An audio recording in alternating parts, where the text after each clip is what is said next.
इस कार्यक्रम के पुण्यार्जक हैं श्रीमती नीनू लोकेंद्र सिद्धि Jain Murar Gwalior, Shrimati Trishala Jain, doctor Monika, doctor Neeraj Jain, Nikhil Saizal Paschim Vihar Delhi, Shrimati Santosh Jain, Shri Vishal Chand Jain, Shrimati Poonam Jain, CMA Pankaj, Amit Jain, राशि जैन, उन्नति जैन, सेक्टर 37 नोएडा, पारसमल इंद्रा देवी, संजय, विनीता, अजय, नीतू बाकलीवाल सूरत, श्री विनोद जैन मिलेनियम, श्रीमती नीता जैन, समस्त गुरु भक्त परिवार फिरोजाबाद। धर्म स्नेही सत श्रद्धालु यहाँ पर उपस्थित आप सभी भव्य वर पुंडरीक पुण्यात्मा महानुभाव, रत्न कंडक सावकाचार की वाचना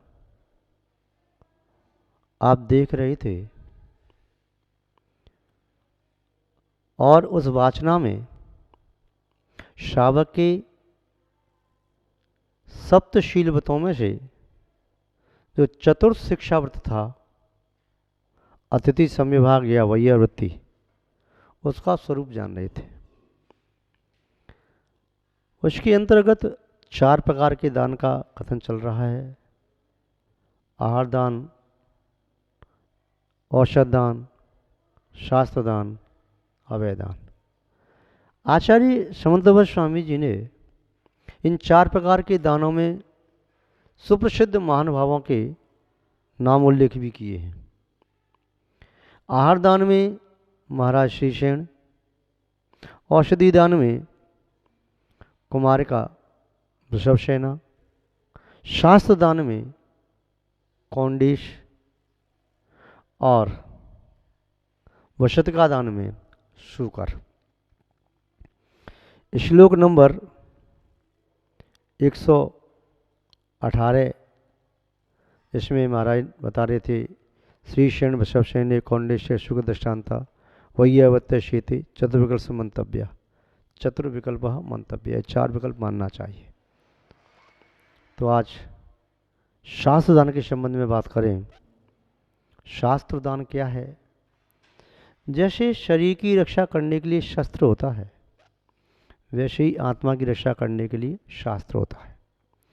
शस्त्र का सदुपयोग स्व और स्वजनों की रक्षा करता है।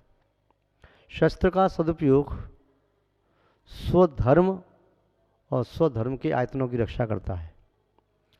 शस्त्र का सदुपयोग स्व संस्कृति, सभ्यता एवं अपने राष्ट्र की रक्षा करता है।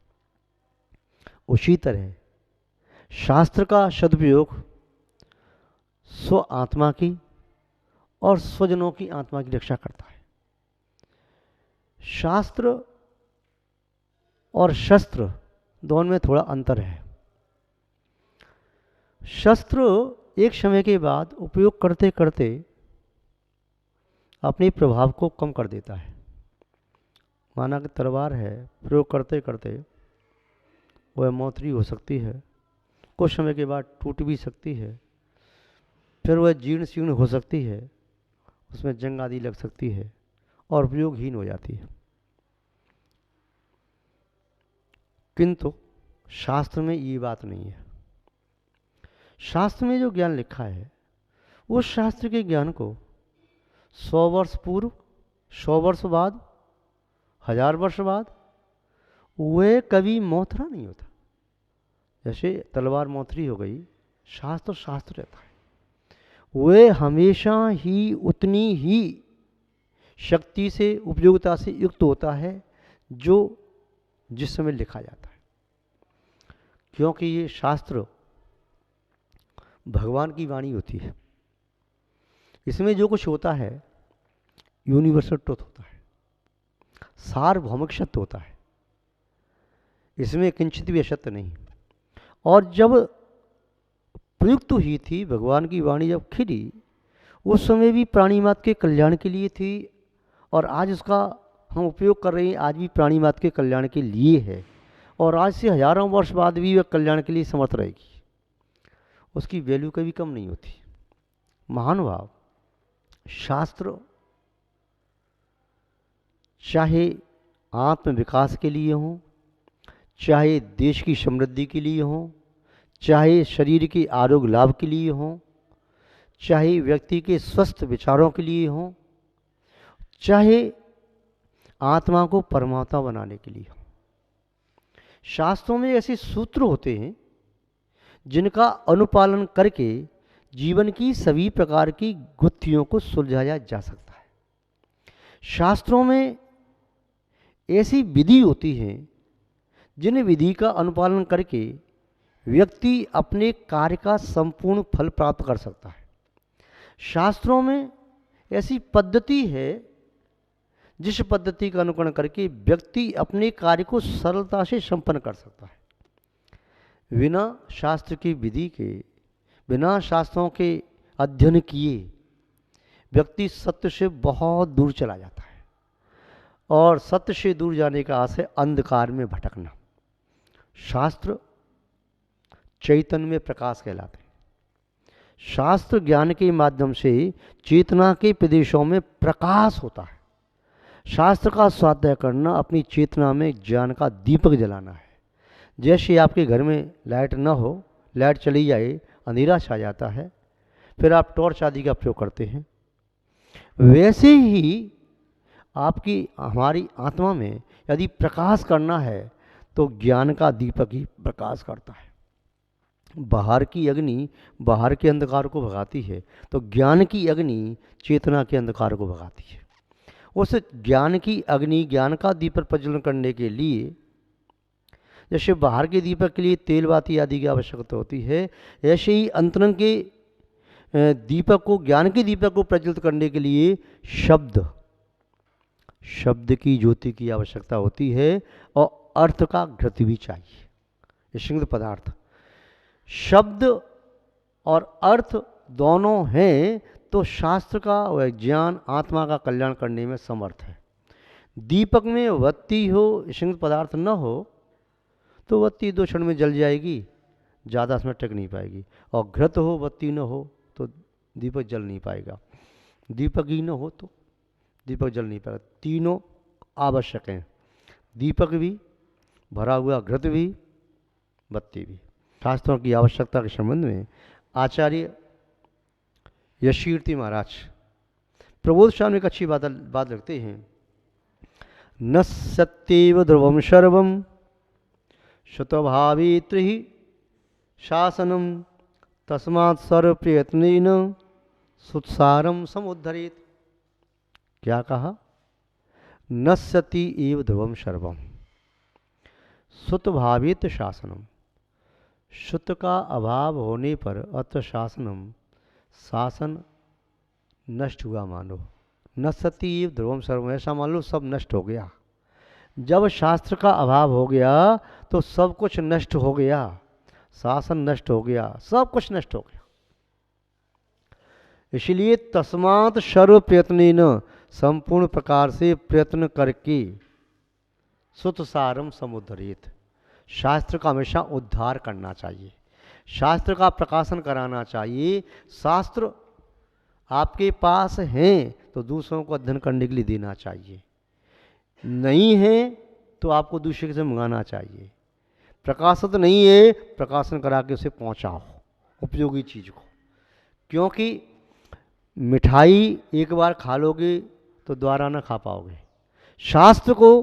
शास्त्र की मिठाई ऐसी है, सैकड़ों बार व्यक्ति ने पढ़ लिया, सैकड़ों व्यक्तियों ने वे ज्ञान की मिठाई खाई, फिर भी शास्त्र में कोई कमी नहीं आई।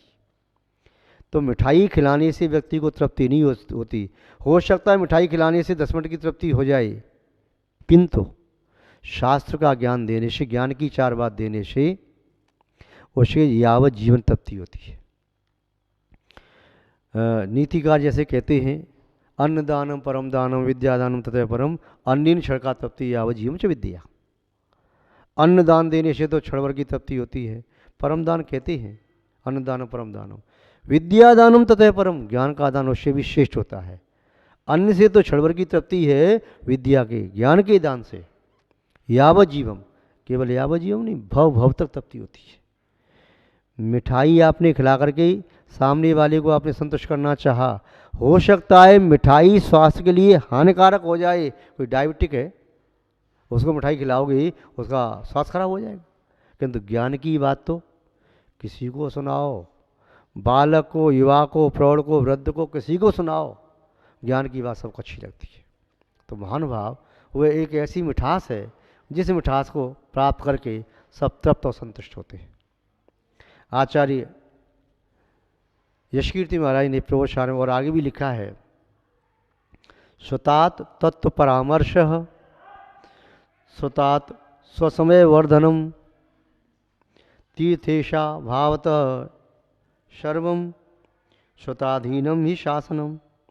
आचार्य महोदय कह रहे हैं, स्वतात तत्व परामर्श, श्रुत के माध्यम से, शास्त्र के माध्यम से तत्व की चर्चा होती है। यदि शास्त्र सामने रखा है तो शास्त्र संबंधी चर्चा होगी, और शास्त्र नहीं है तो अनावश्यक बातें यहाँ वहाँ की बातें छिड़ जाती हैं। तो श्रुतात तत्व परामर्श, श्रुत के माध्यम से, शास्त्र के माध्यम से तत्व की चर्चा होती है। स्वतात स्वसमय वर्धनम, शास्त्र के माध्यम से स्वसमय का वर्धन होता है। श्रुत तीर्थेश अभावतः ईश्वरम, तीर्थेश अभावतः, तीर्थेश का अभाव होने पर, जब तीर्थंकर होगा नहीं होते हैं, तब श्रुत श्रुताधीनम ही शासनम, शासन शास्त्र के आधार से चलता है। इस पंचम काल में तीर्थंकर आदि खेल भी तो नहीं है, इसलिए इस पंचम काल में शास्त्र ज्ञान दान ही परम दान है। इसलिए जो भी आपके पास है, चाहे मौखिक दो, चाहे प्रिंट करा करके दो, शास्त्र दो, आपका शोषण अपने आप बढ़ेगा। बच्चों के माध्यम से ज्ञान का दान कराओ, उनका शोषण बढ़ेगा। बच्चों को अच्छे संस्कार दो, उनमें छल कपट का भाव, चोरी का भाव, अहंकार क्रोध का भाव, लोभ का भाव नहीं आए। कषाय मंद रहेंगी तो ज्ञान का शोषण बढ़ेगा। तो आचार्य महोदय कह रहे हैं, ज्ञान दान की महिमा अगम्य है, अचिंत है। आचार्य सुमंत गोस्वामी ने यहाँ पर कौंडिश, जो मुनि बने कौंडिश नाम के मुनि, उनका यहाँ पर नाम उल्लेख किया है। कुरुमणि नाम के ग्राम में एक गोविंद नाम का ग्वाला रहता था। वो गोविंद नाम का ग्वाला गाय चराता था। समीपवर्ती ग्राम के समीप बहुत बड़ा जंगल था, वहाँ गाय चराने ले जाता था। और भी ग्वाले साथ में गाय चराते थे। सैकड़ों हजारों गायें जंगल में चरती थीं। और वह प्राकृतिक दृश्य, कभी पहाड़ का सामने दृश्य, नदी का दृश्य, जंगल का दृश्य, क्या आनंद आता था। ऐसा लगता था जैसे अमृत की वर्षा हो रही हो। गायें रवा रही हैं, बछड़े चौकड़ी भर रहे हैं। अचानक एक दिन क्या हुआ, वह कुरुमणि नाम का जो गोविंद नाम का ग्वाला था, वह गाय चराते चराते जो आगे निकल गया। गाय तो चल रही हैं, कहीं नहीं जाएंगी, गाय तो सब समझदार हैं, संध्या काल में लौट के घर पहुंच जाएंगी। ये चला गया, मन आ गया इसको और आगे जाना है। तो क्या देखा, एक घनघोर जंगल में, कंदरा में एक मुनि महाराज है। मुनि महाराज शास्त्र पढ़ रहे थे, शास्त्र साध्या करते थे मुनि महाराज। अब उनके पास गया, नमस्कार किया, लौट के चला आया, बस इतना ही था। इन्होंने अपने साथियों से कहा कि ऐसे ऐसे मुनि महाराज मैंने वहाँ देखे थे, किंतु दूर वहाँ रहते हैं। तो अन्य वाले साथ में नहीं गए, चलो हम भी चलेंगे। कुछ दिनों बाद क्या हुआ, उन मुनि महाराज की समाधि हो गया, मुनि महाराज बाहर कर गए। किंतु जिस स्थान पर वह पहली मुनि महाराज दर्शन करके आया था, वहाँ मुनि महाराज तो नहीं मिले, किंतु क्या मिला, वहाँ उसे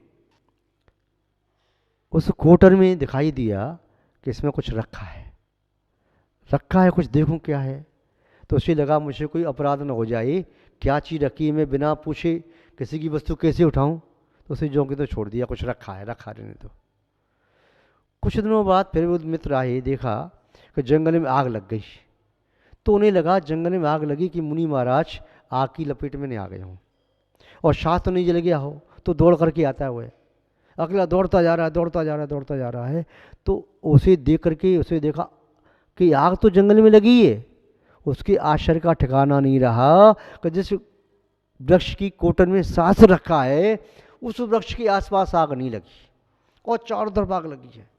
उसे लगा कि मुनि महाराज ने यहाँ तपस्या की, देखो ये वृक्ष बच गया, मुनि महाराज की विशुद्ध वर्णनाओं से ये नहीं जला, शास्त्र बच गया। उसने कहा अब तो मैं यहाँ से ले लेता हूँ जो कुछ भी है। उसने शास्त्र को उठाया, सिर पर लेकर के आया और गांव में ले आया। और गांव में ला करके उसने वह शास्त्र पद्मनंदी नाम के मुनि महाराज को भेंट कर दिया। पद्मनंदी नाम के मुनि महाराज ने शास्त्र को स्वीकार किया और उस शास्त्र का अध्ययन किया। अब वह ग्वाला तो कोई पढ़ा लिखा था नहीं जो शास्त्र की भाषा समझे। बस मुनि महाराज से उसे आशीर्वाद प्राप्त हुआ, पद्मनंदी मुनि महाराज से कल्याण हो। उसमें संतुष्ट हो गया कि महाराज ने जब कह दिया कल्याण हो तो मेरा कल्याण तो सुनिश्चित है। मुनि महाराज के वचन अन्यथा तो होते नहीं, जो उन्हें कह दिया तो ठीक। अब वह ये शब्द सुन करके आ गया। बाद में ग्वाला अपनी गाय चराता रहा। उस ग्वाले के मन में कोई छल कपट नहीं। ग्वाला आपने कभी देखी हो तो जानते होगे आप, मस्ती से रहती है प्राकृतिक वातावरण के साथ। न कोई लोभ, न कोई लालच, न मान, न मायाचारी, कुछ नहीं। अपनी मस्ती में जीना। जिंदगी भर उसने ग्वाली की अवस्था व्यतीत कर दी। उसकी ख्वाहिश ये भी नहीं हुई मैं कभी नगर सेठ बनूं, मेरे पास लाखों करोड़ों रुपये इकट्ठा हो जाए, कुछ नहीं। भगवान मुझे 2 रोटी शाम को, 2 शाम को 4 सुबह दे रहा है, मेरा पेट भर जाता, मुझे कुछ नहीं चाहिए। गाय के दूध में, गाय के मट्ठा में डाल के रोटी खाता हूँ। और वह उसने अपना जीवन व्यतीत किया। शास्त्र दान देने के प्रभाव से वह गोविंद नाम का ग्वाला अगले भव में श्रेष्ठी पुत्र हुआ। वह नगर सेठ का पुत्र हुआ और नगर सेठ का पुत्र बचपन से ही उसकी बुद्धि बड़ी कुशाग्र रही। वह ज्ञान के प्रति बड़ा उत्सुक रहा, शास्त्रों का अध्ययन करने वाला रहा और वह कौंडेश नाम से प्रसिद्ध हुआ। जैसे कुछ विद्वान मनीषी ऐसा मानते हैं, कौंडेश यानी कुंद आचार्य मानते हैं, कुंद आचार्य बने। और कौंडेश नाम, कुंद स्वामी का नाम भी कौंडे नाम ही आता है। पौनूर मलई में उनकी तपोभूमि है, जहाँ से विदेश क्षेत्र गई, जहाँ पौनूर मलई में सहसपुर जनालय आदि बन रही हैं, बड़ा धर्म का प्रभाव। तो वहाँ से आचार्य कुंद स्वामी ने तपस्या की। वह स्थान निस्संदेह मुनि महाराज की तपोभूमि अपने आप में स्वतः ही पावन होती है। महानुभाव